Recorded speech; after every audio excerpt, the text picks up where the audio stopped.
What's up, family? It's your man, Mark Black.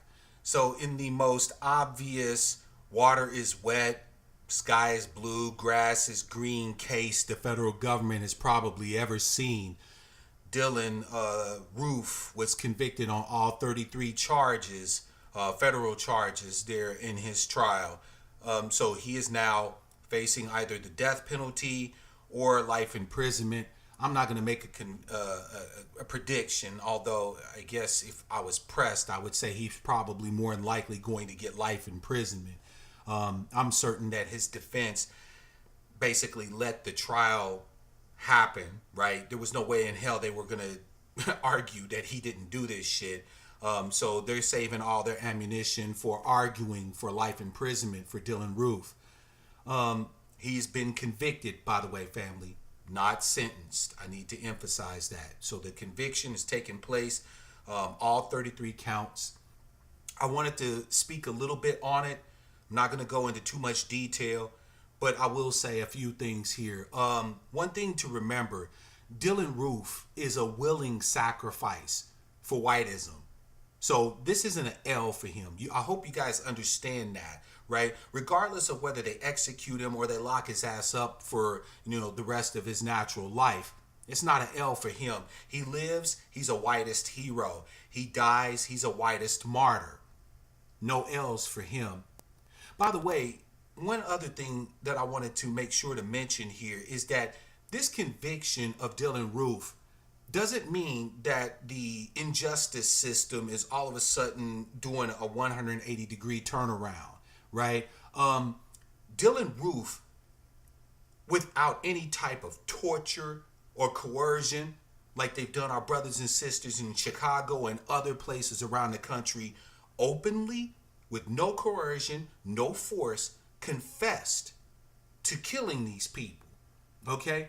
A confession should result in a conviction. This isn't the injustice system going above and beyond for black people. This is actually the way the fuck it's supposed to go. Okay? We know that it doesn't go this way most of the time.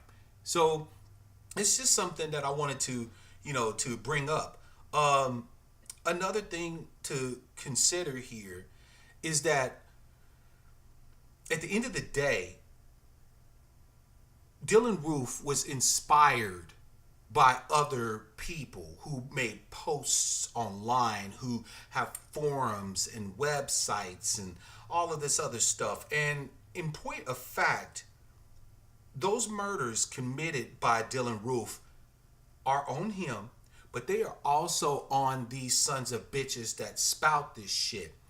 We give these whiteists, these pale-skinned devil supremacists, too much leeway. So I want to, again, offer solutions.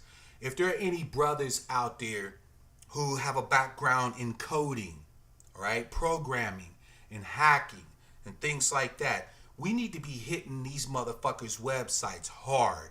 Sites like Stormfront, the Daily Stormer, all of these other different, ultra right-wing whitest bastions on the internet need to be the victims of constant denial of service attacks, distributed denial of service attacks. We need to be making sure these websites cannot be up for shit.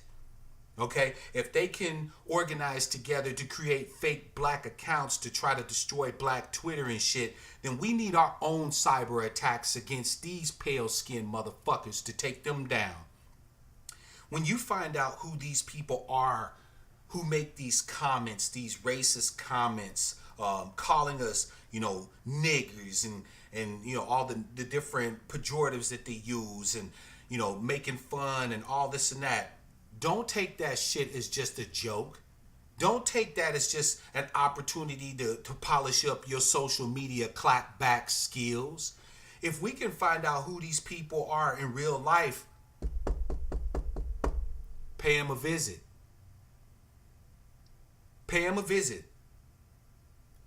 Because in point of fact, these people are not just, it's not about whether they like us, family. It's not about whether or not they see us as human beings. At this particular point, white people en masse as a collective have made it clear that they are at war with us. I don't know how to stress that enough. Seeing all this shit with Dylann Roof and all of this and that in the courts, it's a distraction. It's a distraction from where we actually need to be putting our focus. Don't get me wrong. I'm glad the motherfucker was convicted. I hope his ass burns. My only regret is that I don't get to fucking pull the switch. Okay? So I'm not saying that I don't want to see justice visited upon Dylann Roof. But let's not get it twisted.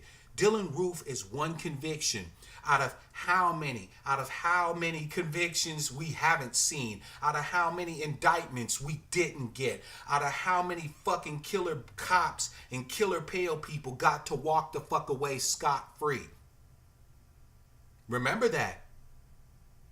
Remember that. And we need to be visiting our wrath and our justice on these bastards who make it possible for sons of bitches like Dylann Roof to essentially act as proxies for the murder of our people. You know, Dylann Roof was a cat's paw, a fucking idiot, right?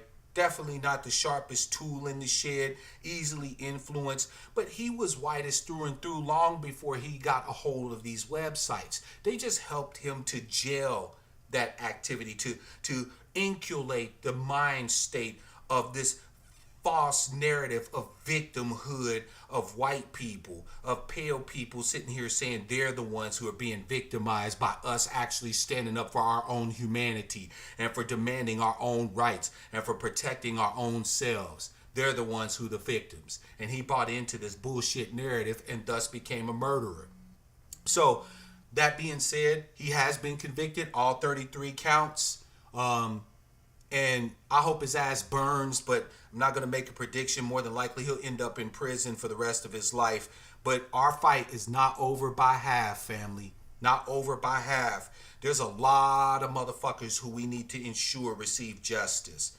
And so if you have any questions for me on what I think might go a ways towards helping that, hit me up. Hit me up. Because it's time to take the fight to them. So this is your man Mark Black. Until next time, love, peace, prosperity, and power. Real power to my people.